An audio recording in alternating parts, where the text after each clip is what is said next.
ছুটি লিখেছেন রবীন্দ্রনাথ ঠাকুর। মেঘের কোলে রোদ এসেছে,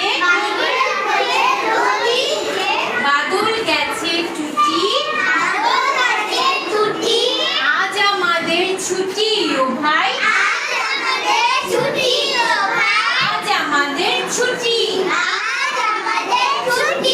কি করি আজ ভেবে না পাই, পথ হারিয়ে কোন বনে যায়, কোন মাঠে যে ছুটে বেড়াই, সকল ছেলে জুটি, আজ আমাদের ছুটি ও ভাই,